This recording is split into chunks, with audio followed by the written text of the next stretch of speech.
Hi, welcome to another live streaming of a real estate IQ class. And today we have a really awesome topic. It's about using Bandit Signs to generate real estate leads. This is something I want to learn about as well, as we are kind of learning to utilize more channels for lead generation. And today we have our awesome guests, Rachel and Chris. We just had her speak on our Deal Winners AMA platform about 2 weeks ago, learning about how they win their deals.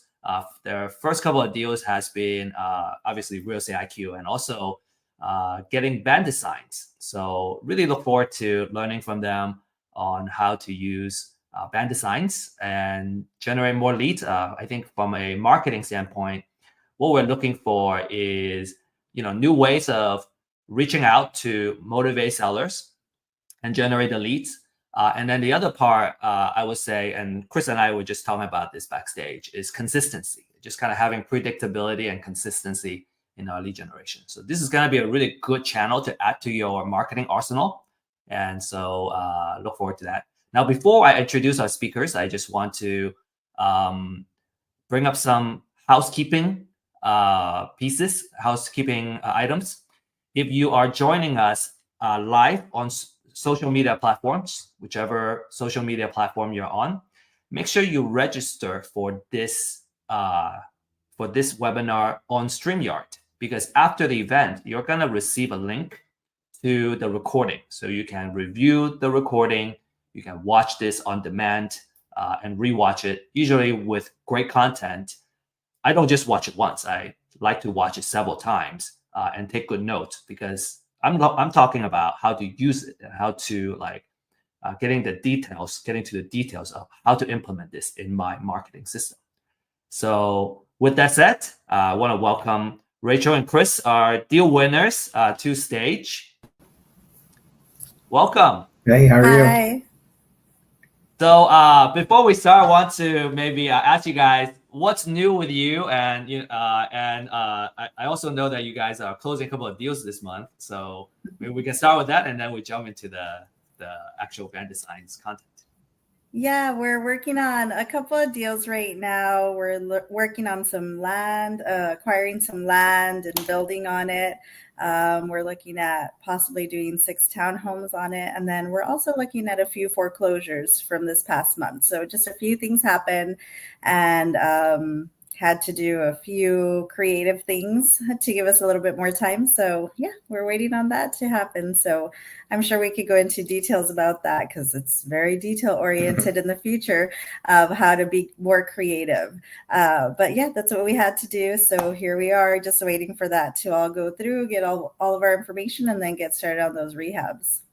Awesome, fantastic. Okay, so I'm gonna pass the stage to you, and have fun. And we're also gonna share some contact information on how to reach Rachel and Chris on our comment section. So you're gonna connect with them afterwards. You have it on the chat window.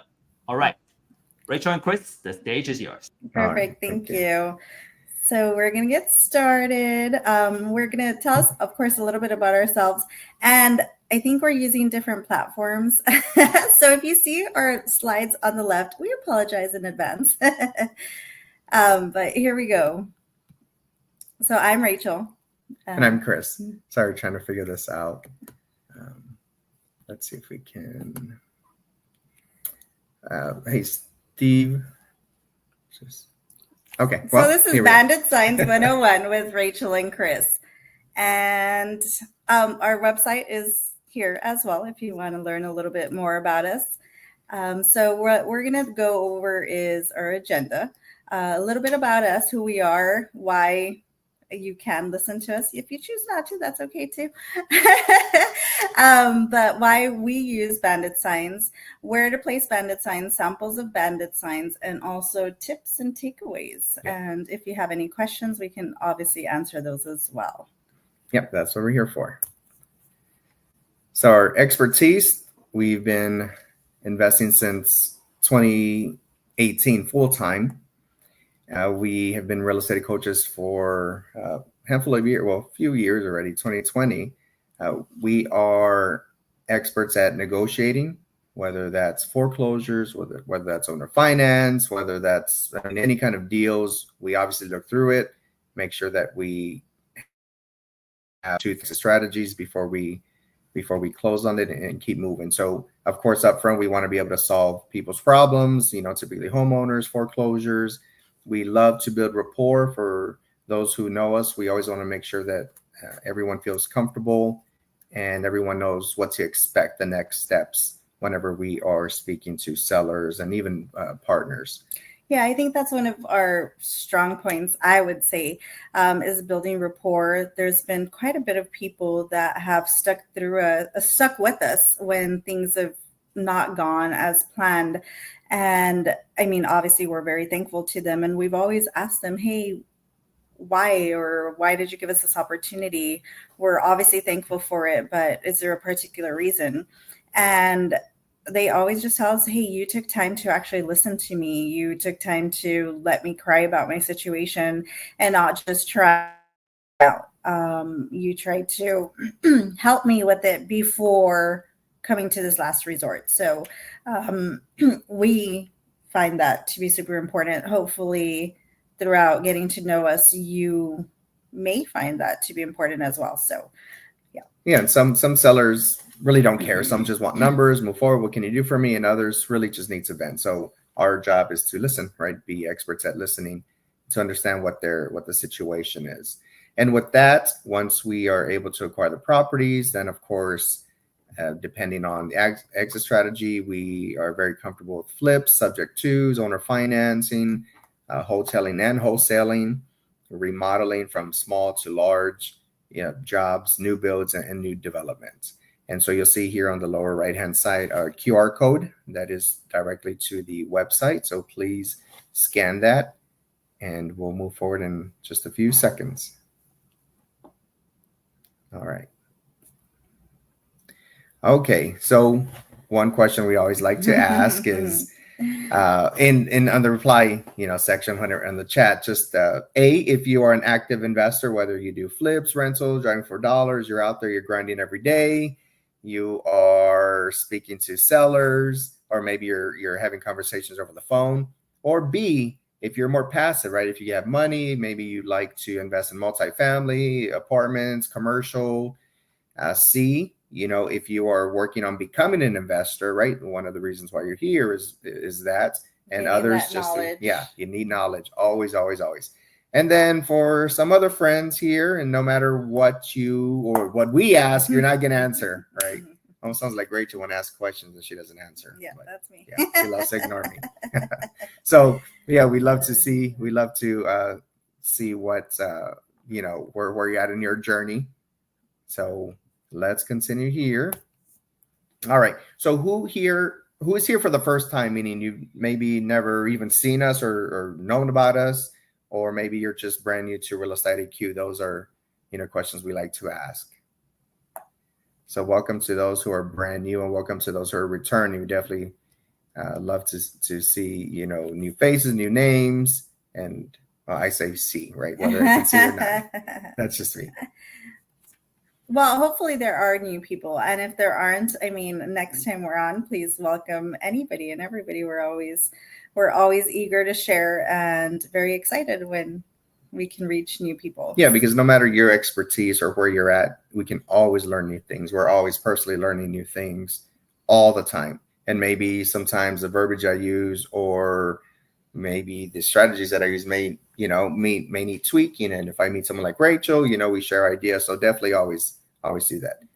So quick little disclaimer, I'm sure you all know, but before posting Bandit Signs, please check your local ordinances and regulations for any restrictions. Citations may be issued to you. This presentation is for educational purposes only. So quick tidbit, when we first started, we didn't have money to acquire additional phone numbers. So we just got a quick free Google number. And we wrote it on all of our bandit signs. We went, I don't even remember where we bought them from. I don't remember where we bought our first sets of bandit signs, but we hand wrote them and we put our Google number and we just went crazy. Yeah, we just put them up everywhere we could. And yeah, we didn't look at anything. We didn't see if there was bandit signs. We just put them. And for like a week straight, we kept on getting calls from different cities, but of course they were unavailable. So we were answering because we were thinking, hey, they're from our bandit signs. We're gonna get people. So we were answering them, and it was the city. They were super upset with us. So we were just like, oh, we're sorry, we apologize, we're gonna take them down. So we did end up taking them down, but it was the funniest thing because one of them was actually kind of nice to us, and we asked him, oh, how did you get our information? Because he said, I'm going to go to your house right now and I'm going to give you a citation if you don't take them down. And we were just like, it's our Google number. How did you get our information? And then they were like, it's pretty easy. Google will rat you out. He said Google will give us all the information. So he did already know where we were at. He knew our address. He knew our full names and everything. And we're like, oh my gosh. So we definitely took those down. So we'll give you a little bit of tips about that coming forward. So why bandit signs? These are our reasons. They work. We feel that any type of marketing is going to work. You just have to be consistent. Like we were saying with Steve right now, just consistency is key. Enough of them and as consistent as you can be. Of course, it all depends on each person, right? Each person has different financial capabilities. So the more you can do them, the more often you can do them, the greater your results. They're not too expensive compared to other things. And you can reach a lot of people.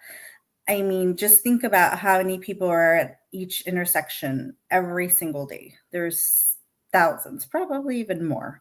But I'll just keep it at thousands. Your message is clear. You're letting them know what it is that you want to do. And sometimes that one message could be interpreted by people in other ways. You could, I don't know, say, we buy houses, and somebody thinks, oh, like they have a house to sell to me. So yeah, it could, again, we'll go into that a little bit later on, but your message is clear. You reach a lot of people.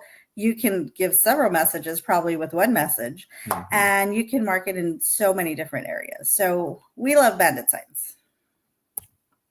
All right, sign placement. Now, we will tell you, again, these are our personal experiences. The way to really see if your signs are going to last is whether or not there are other signs in the area, right? So if there are no other signs, you're the first ones, maybe, hopefully you get lucky and no one takes them down. If you see a lot of signs, that could be a good thing because you know that no one takes them down. And you leave them there longer, right? So the longer they can stay out there, that's really the goal, is if they can stay out there longer, that's what you want, right? In the corner of busy intersections, we all know, driving to work, driving from work, driving to other places, we're at stoplights all the time, right?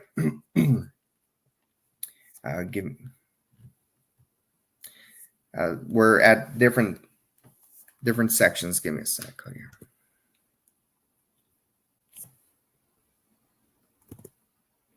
Okay, perfect. Okay, cool. All right. Okay.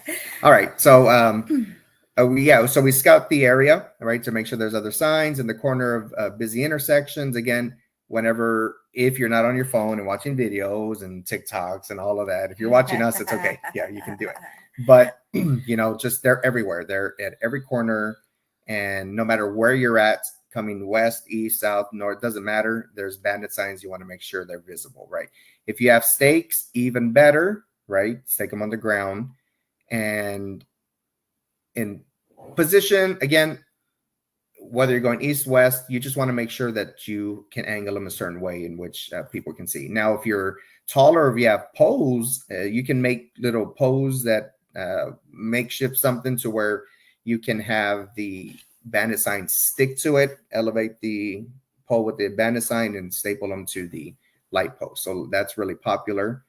And what that does is it allows for them to stay up a little longer. Okay. So again, placement, don't put it backwards on the other side if traffic's facing one way. I mean, you just have to be smart about it. So be strategic whenever you do that. Now look for other people. If you're unable to put up your signs, look for somebody that you would have to pay to put up the signs. Sometimes those people know the areas, especially if these people do this for a living. They'll know the areas. They know where you should post and or put your bandit signs, and some that say, hey, don't ever do it in this area because city harasses you. So I would say it's, again, based upon your financial means. It would be really smart to find someone that is hanging up your signs. We have a lot of suggestions from the people that hang up our signs. So that's super cool to us. So they tell us, oh, I have other clients that their signs get taken down in a day. I have other clients that get citations in this neighborhood. Or they just give us so much insight that it's incredible. This is a business to share and partner with people and always rely on each other, because you can't do it all by yourself. So this is a good example of that. Look for someone who already does it if you're able to, and they can give you a lot of insight that you never knew was out there. Yeah. So yeah, just be strategic where you put your signs. Obviously, you want to place them to where people can read them, right? You don't want to be at an intersection and then you have them sideways. So just always think about things like that. What would catch your eye if you're looking at something? Have you guys seen those signs that say, why get a sign advertise or something? Does advertising work? And then it says it just did, right? So that's just a perfect example. Bandit signs are a smaller version of the big signs. Now, I will say, if you have bad penmanship, if you can't read your own writing, don't do it. Have someone else write them out for you. And maybe, we always suggest you'll never know how to market or do any of the marketing if you don't do it yourself. Try doing it yourself. And if you have family, friends, cousins, uncles, anyone to help out, right? Maybe you have kids, teenagers, say, hey, put up 10 signs for me today, right? So don't try to do it all by yourself. Yeah. So we enjoy it. So these are examples of some of the sizes and some of the costs. So I'm sure you guys can see them. 12 by 18s will run you 100 of them approximately should run you between $100 and $150. Now, these are just, let's be clear that this all depends on the sites that you go to, the stores that you go to, but from experience, this is typically what they are running. 12 by 18s, you can measure them out. They're typically the normal sizes that you see out in the streets right now. Right. So if you're going above $150, maybe you can try and negotiate because if they're 18 by 24, they're between $150 and $200. Again, the quantity we go by is 100. So again, if you're paying more than this, maybe try and renegotiate. Don't beat up your people too much about the pricing, because obviously we all need each other, but this is a good range to go by. One-sided would mean you just print it on one side. Those are really good for like poles, right? So light posts or anything that you can obviously just see one side. There's no sense in paying double-sided for things that people are just going to only see on one side. And then we have the two-sided, which is exactly what it means. It's printed on both sides. That way, if you put it in an intersection, whether you're going or whether you're coming, you can see it both ways. Yeah, so just keep in mind also with the one-sided ones, we typically like to do two sides, because on the one side, if you have people out here, and I'm sure you've seen it, on one side you'll see some kind of marketing, whether it's nail, hair salon. Then the other side, someone literally writes their own information and puts up that same sign, right? So just keep in mind that you're out there, you're spending the money, you're spending the time to put those those signs out, the last thing you want is somebody just to use your blank side to put their own advertising. It's right? happened to us. It happens, yeah. And it happens often, and I'm sure you'll see it as now that you're paying attention to them, right? It always seems as though whenever we go through some kind of training or some kind of presentation and we're out and about, it's like, oh, well, there it is, right? That's what they're talking about. So you don't notice it up front. We hadn't said it in a while, and it's funny because once we were doing this slide for you guys, these slides for you guys, we were just thinking of everything that we could possibly remind you about, and we remembered that about one-sided signs and so forth. And then we were driving, I don't know where we were driving to, and we noticed where it was a nice factory produced sign on one side, and then on the other side somebody had, I guess, stolen it and wrote their own advertisement on it. Not guess, they did steal. But yeah, we saw a comment earlier. Yeah, so handwritten ones, if they're legible, yeah, they can attract, right? But if you're gonna have a sign, use up the whole space, right? We've seen signs where you write little, right, and it doesn't make any sense. If you wear glasses, how are you gonna see? Or if you can't see, right, how are you going to see a sign that's 20, 30, 50 feet away? So you want to make sure it's legible in large print also. Let's make sure that's clear. If use up the whole space. If it's an 12 by 18, 18 by 24, ensure that whenever you're designing it, that you are using up the whole space. Right. And don't overcrowd it either. Yeah. If it has too many details, people are going to get lost. We always like to talk about when we go to restaurants that have a huge menu, you just kind of get lost in the shuffle. You don't know where to start. You don't know what to order. And sometimes you're like, oh, this doesn't really sound that good anymore. But if the menu is a little bit condensed, they know what they're good at, they know what they do, then it's pretty easy to order. So it's kind of the same thing with the Bandit sign. You know what you do, you know what the key points are, so make that very clear. And in most cases, you just have a few seconds while someone's passing by. So if it catches their eye, maybe they'll turn around. If it's a lot of too many words and sentences, it won't work out so well. Yeah. And then, do I need stakes? Not steak like to eat, right? We always need steaks. Okay. Don't ask our kids; they love steak.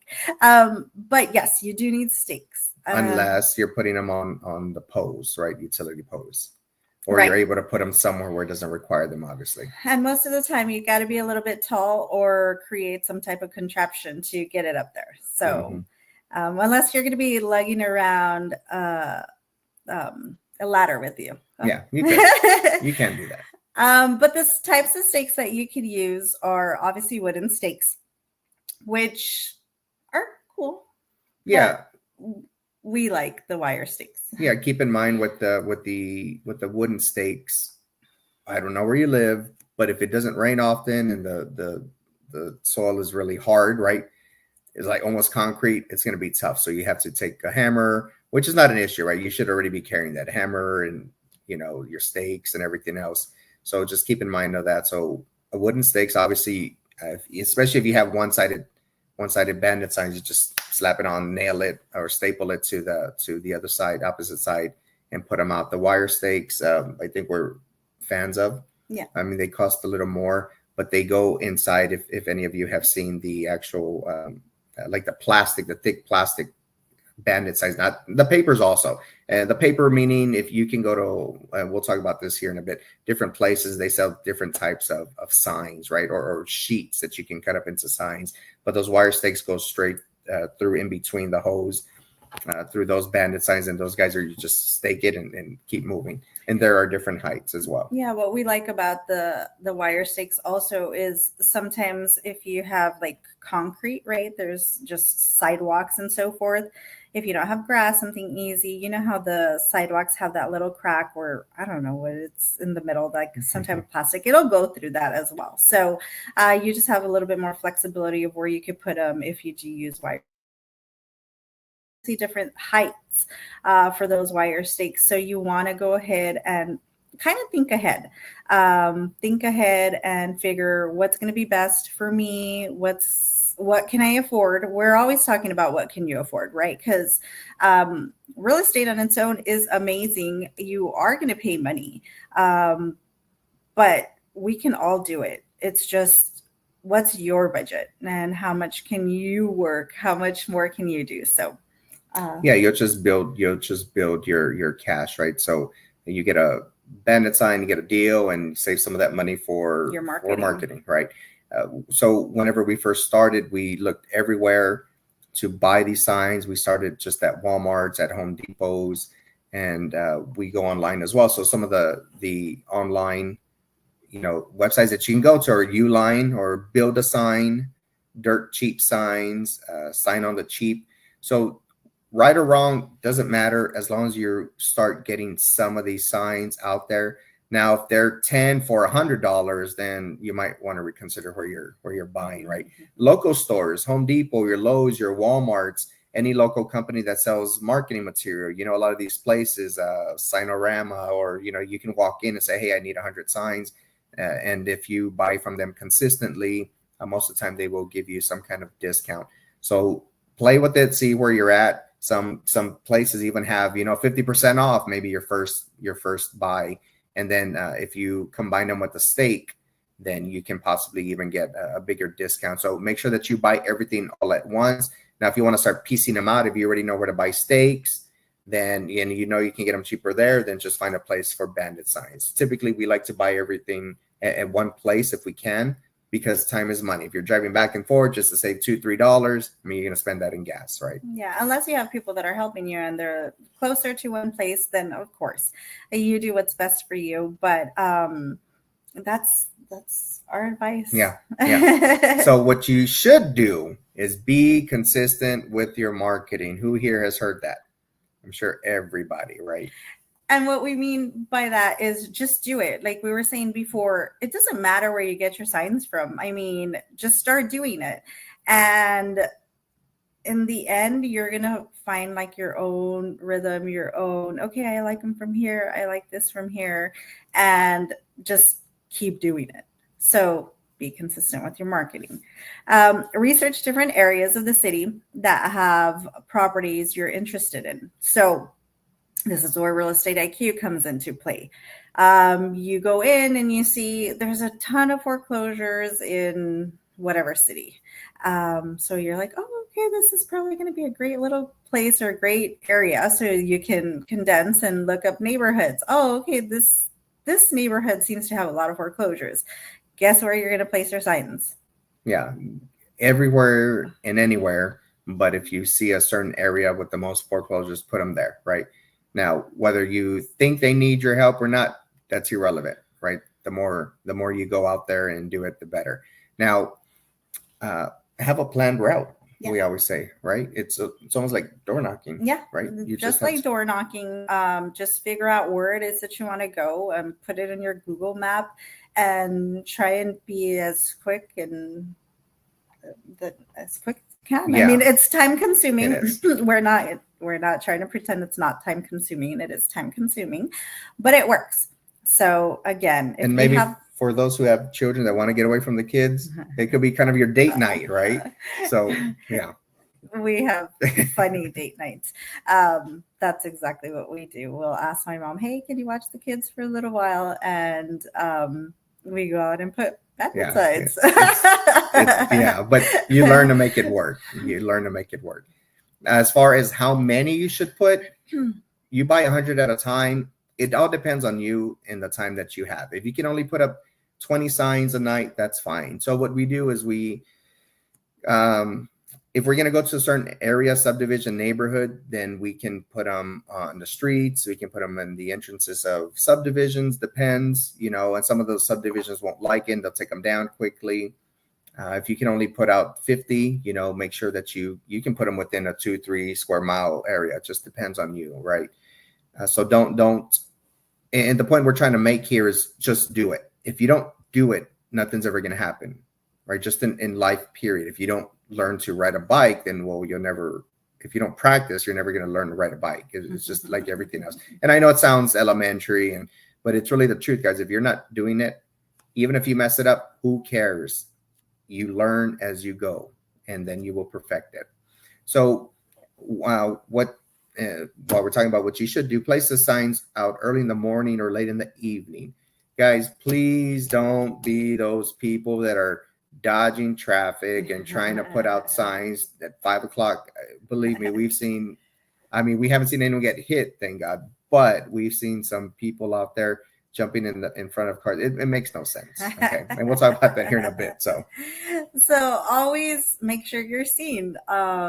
Again, seems like common sense, but I don't know. The saying is not everyone has common sense. That's why it's common sense isn't so common. So yes, be seen. Wear something that's reflective or bright, or have like a little light on you or something. The little bracelets that the kids wear, that especially in the evenings, guys, because people aren't, and now with cell phones and people always on their phones and texting. You don't want to be a statistic, right? You don't want to be those people that person that gets hit, run over or whatnot. So subscribe to, again, we talked about using your personal number, and we'll talk about that here in a bit. Subscribe to Ring Central, CallRail, 800.com, Nexiva. There's different apps, different companies that sell multiple lines that you can use, right? The reason we like that is because you can recycle those numbers.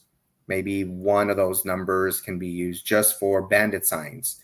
If you do 2 or 3 different campaigns with Bandit Signs, maybe you do, I don't know, owner finance with one, you can use that one number for that one Bandit Sign. If you're going to be buying houses, then you're using a different number. So, and those you can use it for 2-3 months and keep moving, right? Yeah, and you want to put it where a lot of people pass by, right? Yeah. So what I said earlier is imagine intersections, how many people pass by there.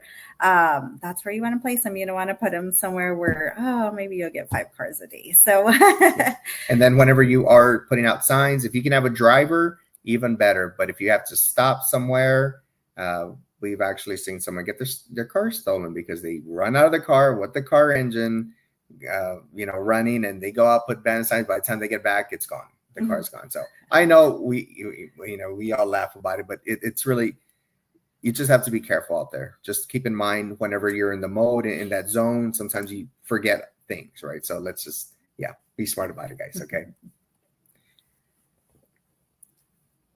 Okay. So here's what I think we kind of went over some of these. But let's just reiterate. Right?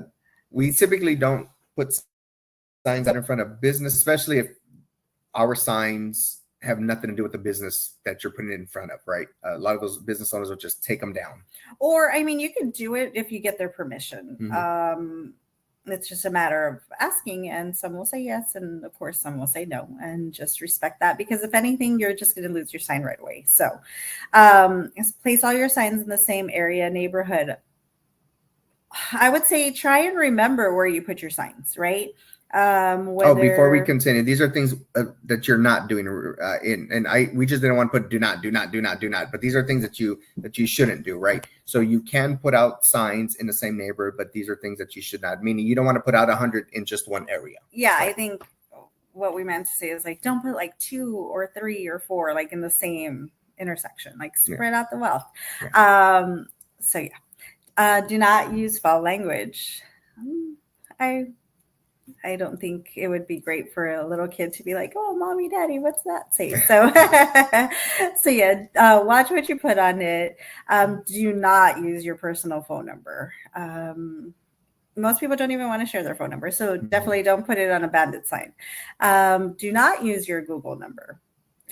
Again, we already told you what happened to us. They knew everything about us.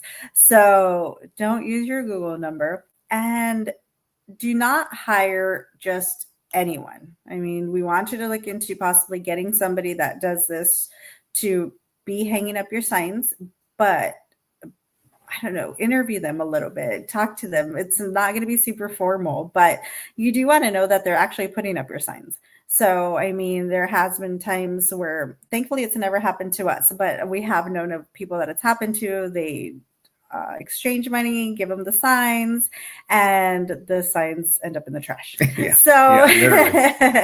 they don't get put out, and you spend 100, 200, whatever you negotiate with them. And so you're already working hard to get these signs and pay for that. And last thing you want is just to pay for someone to hang them up or put them out, and they end up in the trash. So yeah. And then do not put them up during high traffic hours. I need to change that up. Okay. Yeah, you can use, well, so Google number for business or whatnot, but especially if you are out there, the bandit signs, again, certain neighborhoods don't like it and they will call you and literally harass you.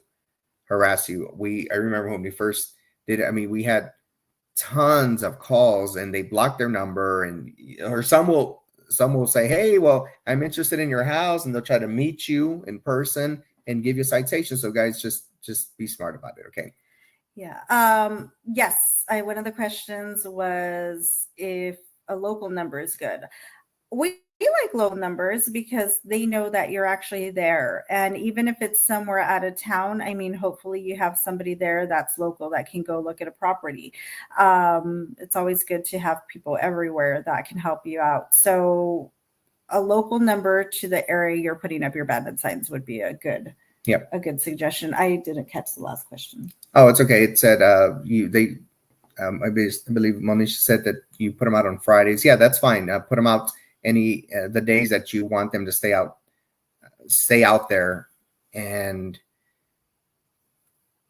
if you put them out on Monday morning, maybe the subdivision, the cities are more active and that might take them down. So it really depends on, and you guys, once you start learning the neighborhoods, you'll see when you can and can't put them out there.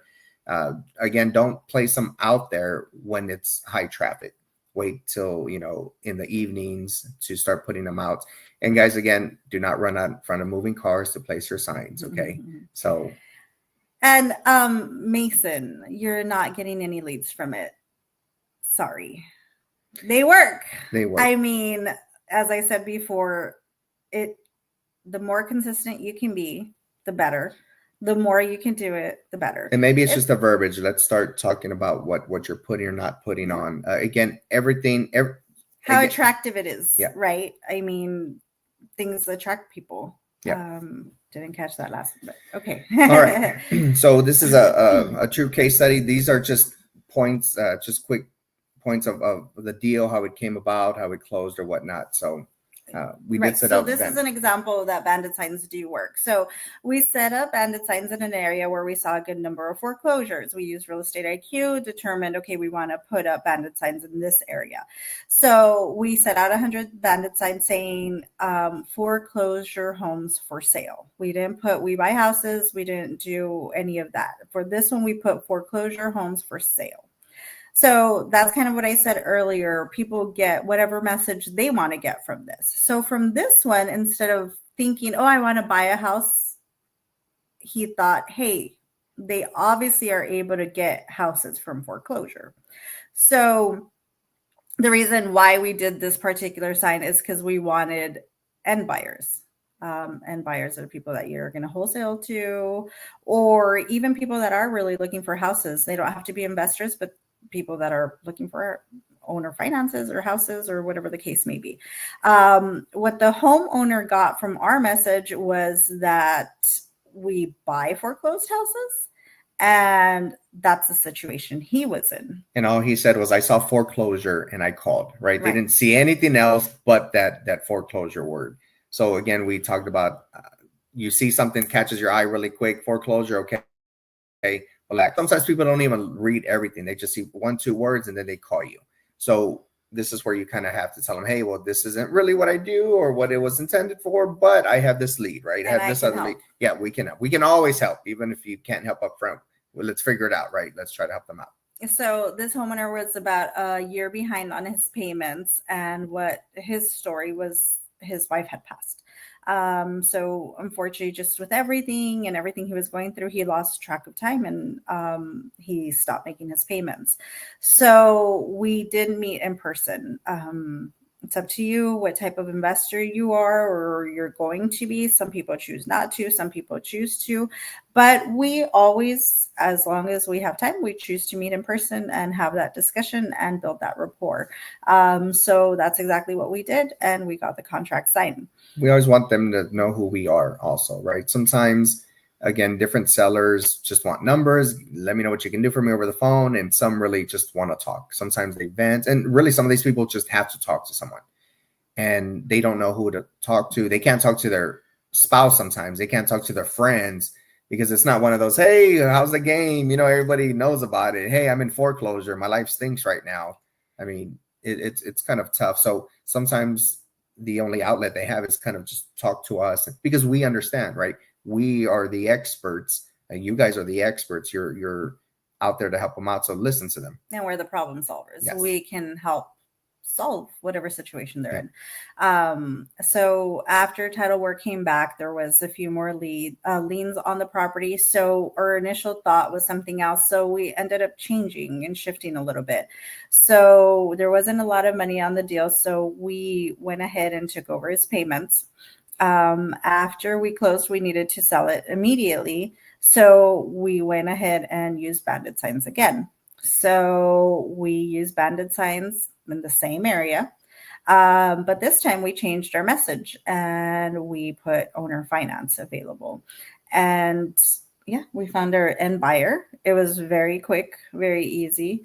And I don't want to make it seem like it's always going to be quick and easy, but this one was. So it was great. I mean, but you can see we upped the amount of Bandit Signs. We needed it sold immediately. So we upped our Bandit Sign amount, and I mean, we got it fairly quickly. So sometimes if you can afford more, then put out more. It might work a little bit better. Yeah, just keep in mind when it comes to you looking at a deal, you want to have a few exit strategies, right?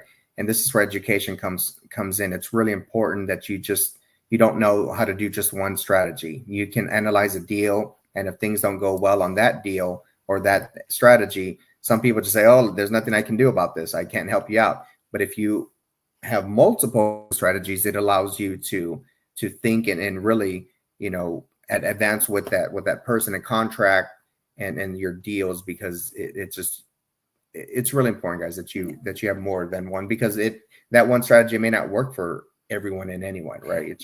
And not only that, but also having someone in your back pocket, like us, looking at it in different perspectives. Hey, have you thought about this? Have you thought about that? And having that extra set of eyes and brains on it could change the way you're doing things. So that's our little tidbit.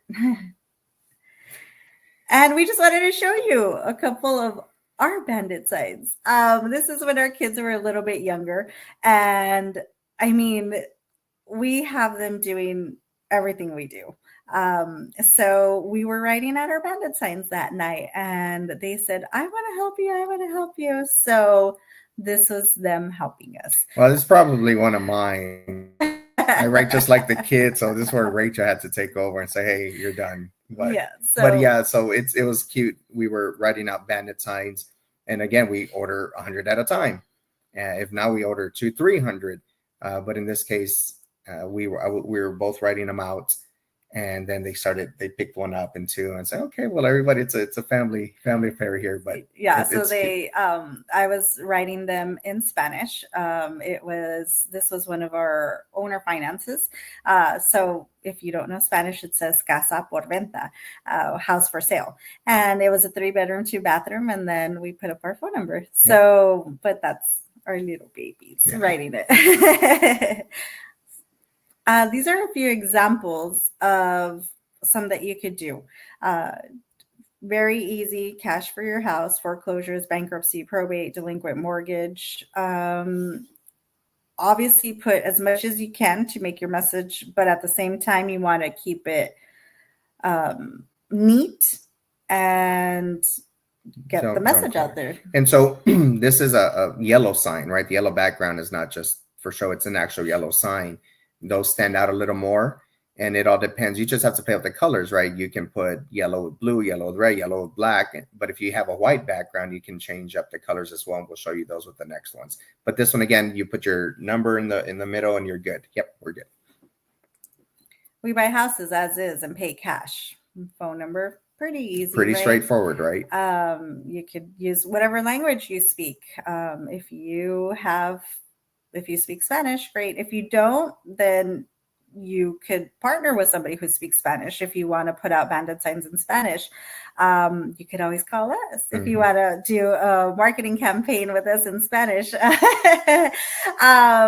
So just partner with somebody or find somebody that speaks Spanish, even if you don't speak Spanish. Yeah, because it's a whole untapped market, guys. I mean, different languages open up different opportunities. Oh, we just recently have one of our friends, and she's like, "Hey, I have German in my back pocket, so we're gonna start marketing in German too."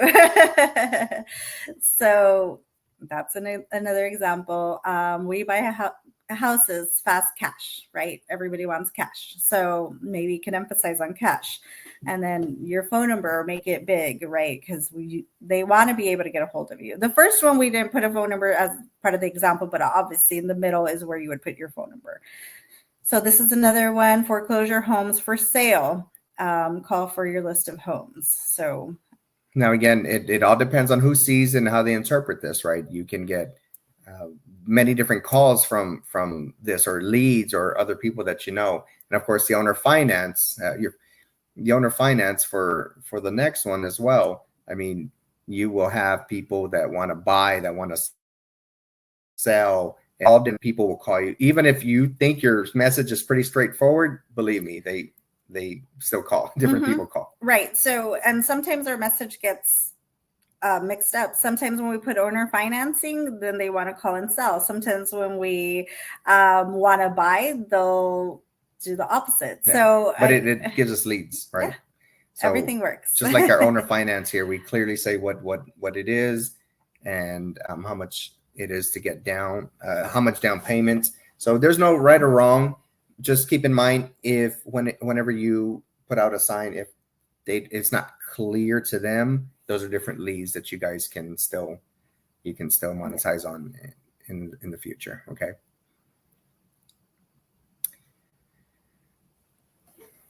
How many deals did? Sorry, we have a question from Alex. How many deals did these get? As far as deals, did this one? I don't even know. I mean, our marketing works, Bandit Signs work. We get a lot from Bandit Signs. Are we the type of people to like literally keep track of everything like that?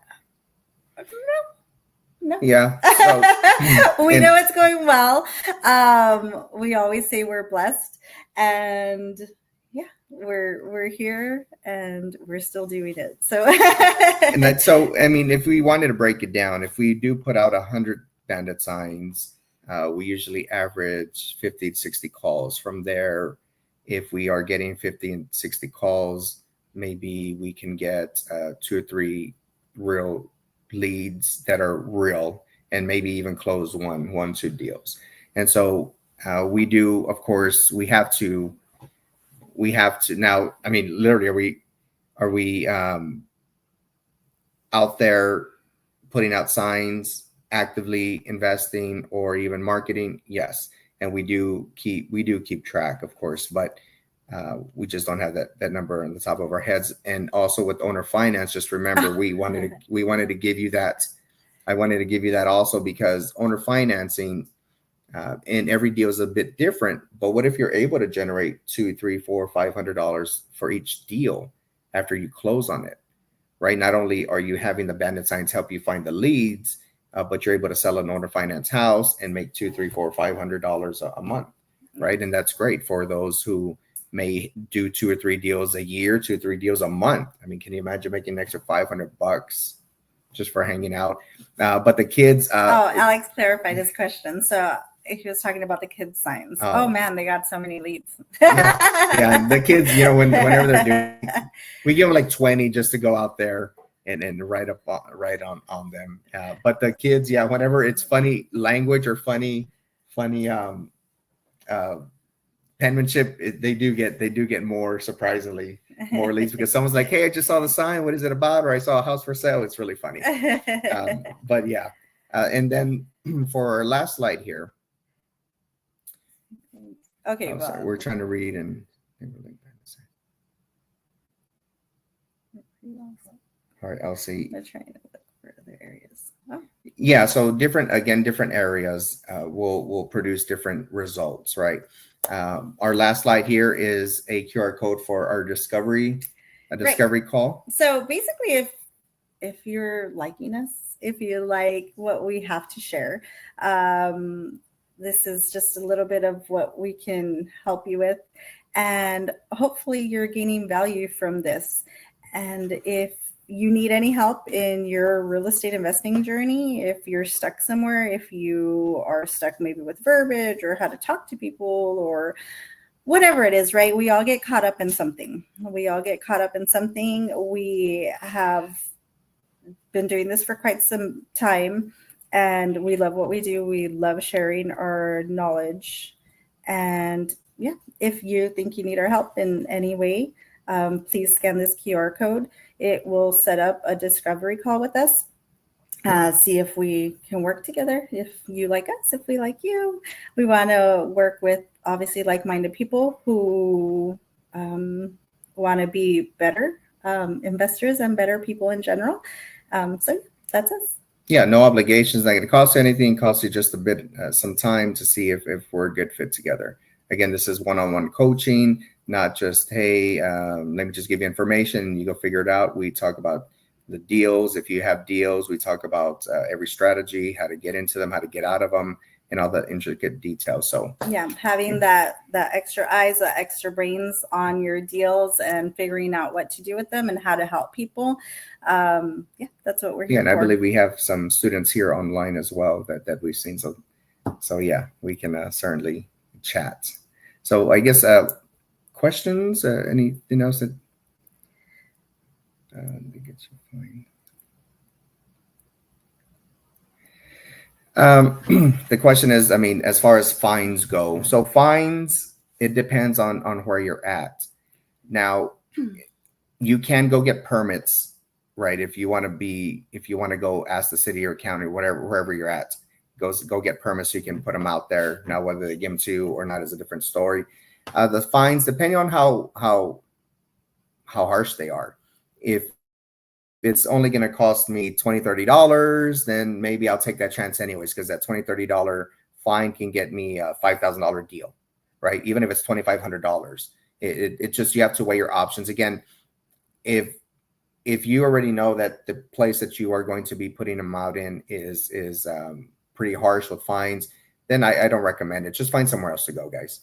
Okay. But sometimes it can outweigh the risk, and sometimes it can't. I would love to be able to tell you exactly where you can put them out and have zero consequences, but it's a little tough. And people and these ordinances, subdivisions, the little towns or cities that you live in change all the time. Sometimes some months they're very accepting, like, we don't care, and others are just, you're done. We have another question. Blue color ruler is it blue?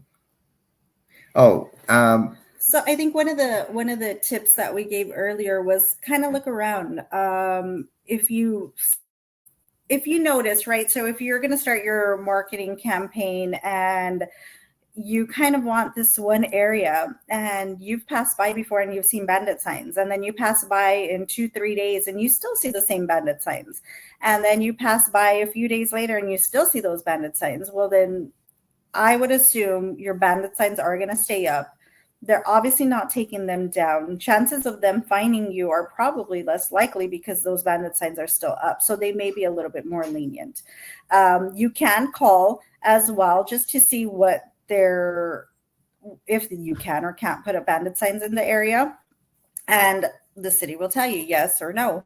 But then you're kind of opening yourself up to, hey, I'm going to put bandit signs. What's that saying? It's better to ask for forgiveness than to ask for permission. Yeah. But we would say look around. Yeah. And rural areas do typically do a little better because it's, especially if you're doing owner finance or something out there, they stay up. The signs do stay up there a little longer because, I mean, not a lot of people, first of all, pass by there.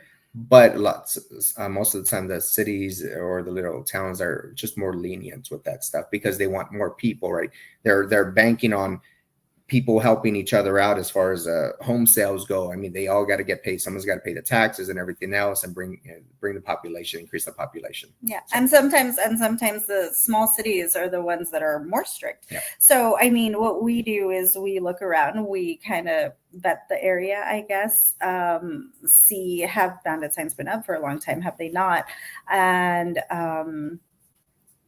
are they coming down? Mm-hmm. So you kind of get a good feel for what you see. If you see a lot of them, it's probably okay for you to put yours. Yeah. If you don't see any at all, then there's a reason why you don't see or you can be the first one to start. And let us know. Yeah. So I have so many questions that are not being asked. So I wanted to add some here. And well, first of all, thank you for sharing us this new channel. This could be a very exciting channel, especially based on the number that you said. If we put out 100 signs, we can close 1 to 2 deals. Yeah. So and the cost of, I guess I saw like $100, $100 to $200 for 100 signs. Yes. Depending on the size they are. Yeah. Are those for printing or are they for placement also? Well, you can buy no, that's just printing. No, placement is separate. Just keep in mind stakes, those are just for the Bandit signs themselves, right? Yeah. Now stakes are extra plus the placements. That's what I'm saying. So if you are able to do it yourself, ask your family, friends to help you out up front, so that way you know exactly what the experience is. Then you can go out and hire somebody. Yeah. And what would you say like would be a cost like to hire, like what's your someone budget, like the total budget? You know, we can choose to do some of the work too. Yeah, so it depends on who you ask, but typically you want to spend at least $1 to $1.50 on sign placement. Right now, if someone's charging you $2, $2.50, then that's just way too much. And some of them we've heard, oh, that's a lot of work, and you don't understand. No, it is a lot of work though. But we know people who, you know. Yeah, so I guess you can, there's always room for negotiation, but you also want to be forgiving and understand that it is a lot of work and it is a little bit scary to be in those intersections. And it is a little bit scary to be in some of these neighborhoods in the middle of the night or in the middle of the morning, however you want to look at it. So, I mean, there's a lot that goes into it. We always like to be nice to the people that do work for us or do us, because it's kind of like a favor, right? They're helping you, you're helping them. So there's always room for negotiation, but always try and be nice. Yeah.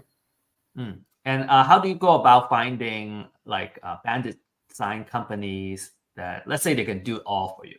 They print out, put on a stake, and then place them.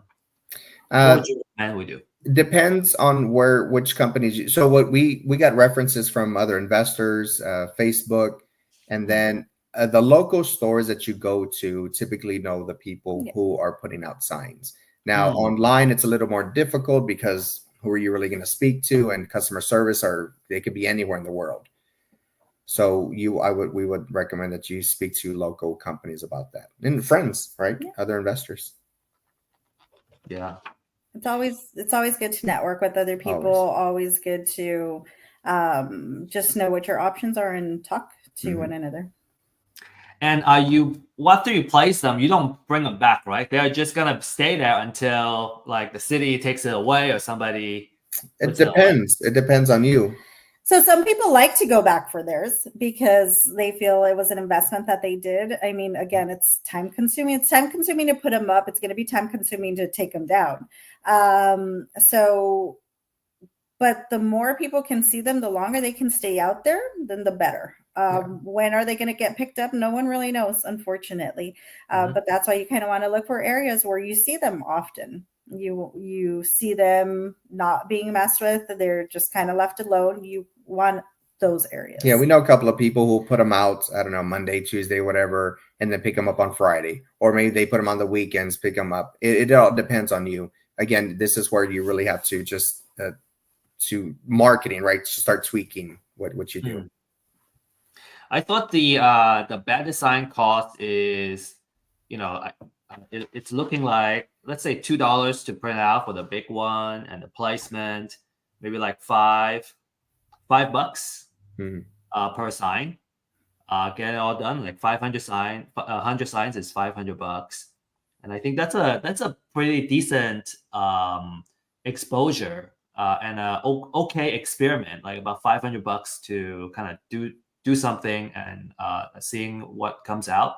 Compared to a lot of the other media marketing, like let's say Facebook ads, Google ads, a lot of them are even more expensive. Even more expensive. So I certainly yeah, and this one's high traffic, right? You Yeah. know you're going to put them in high traffic areas, so you're going to get a lot of hits.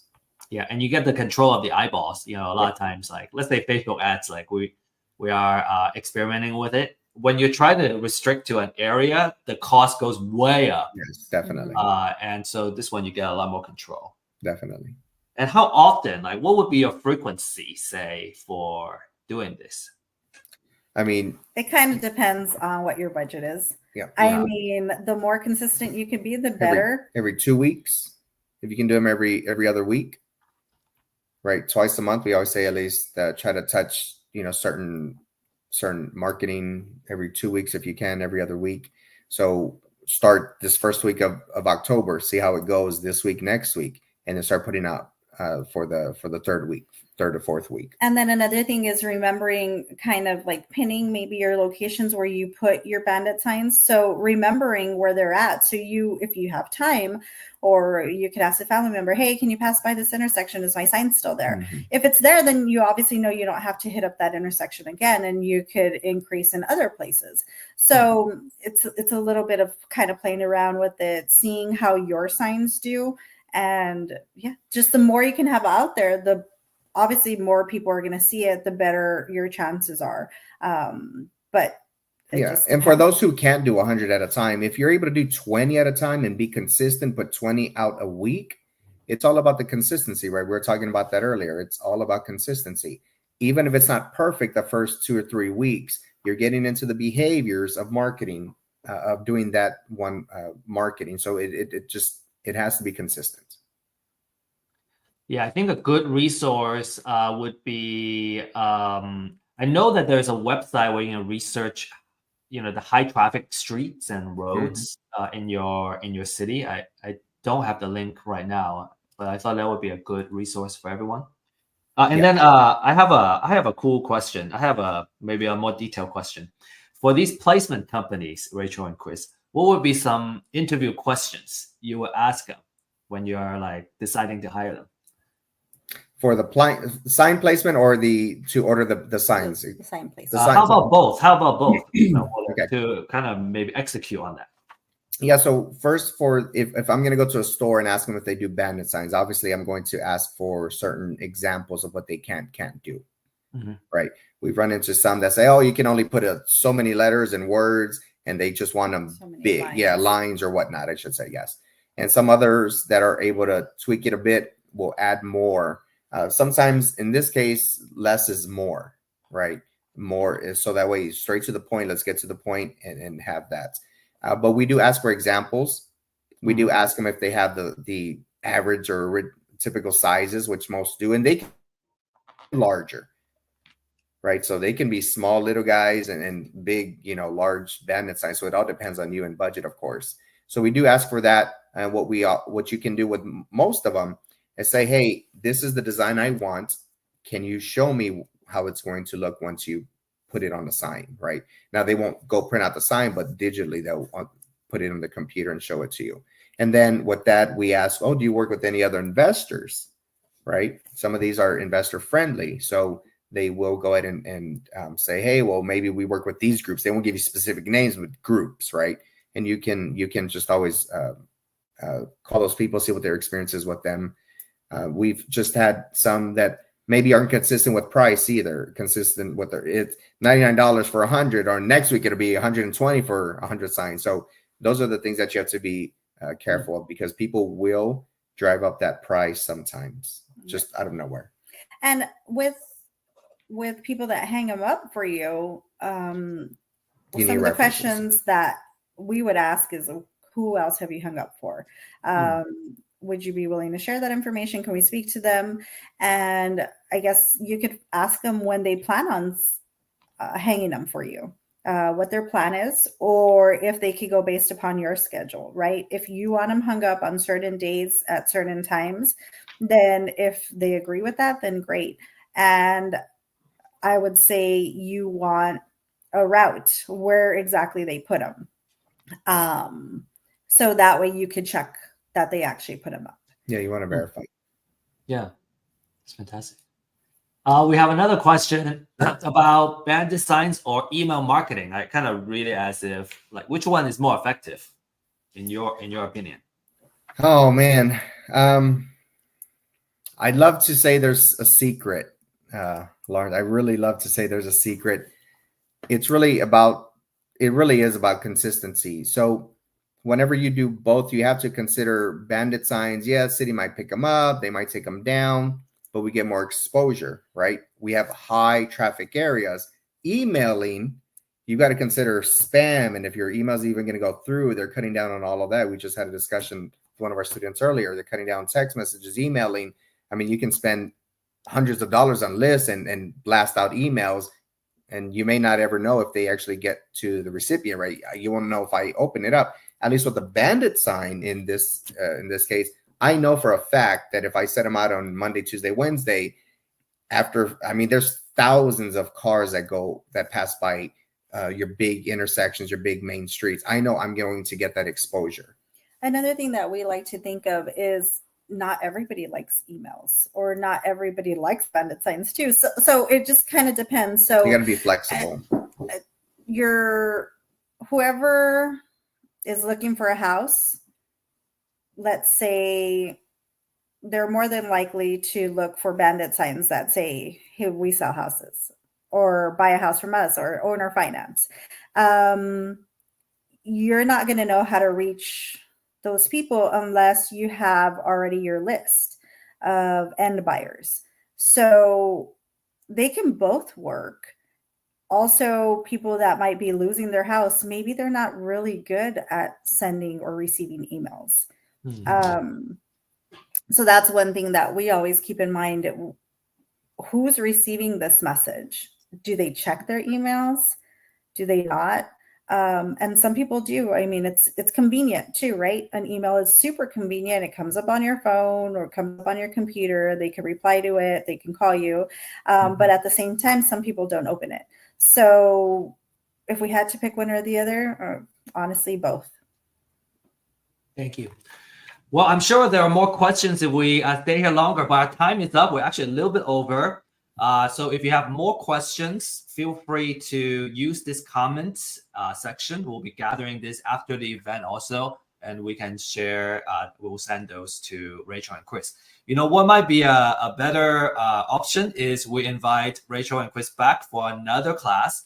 Maybe we'll explore some other additional topics. And if you are interested in deep diving into this deeper, we can do that as well. Now, a couple of items is we're going to have a survey question. We would love to hear your feedback on this class and how we can improve, and what kind of material we can have. I'm sure Rachel and Chris as our speaker, they would love to see the feedback also and see how they can improve their talk. Really appreciate you guys for sharing. What's the last thing? Just to reiterate, if you want to receive a recording of this class and you're just watching this live on a social media platform, make sure you register on StreamYard, because the system is going to send you a recording of this class. Yep.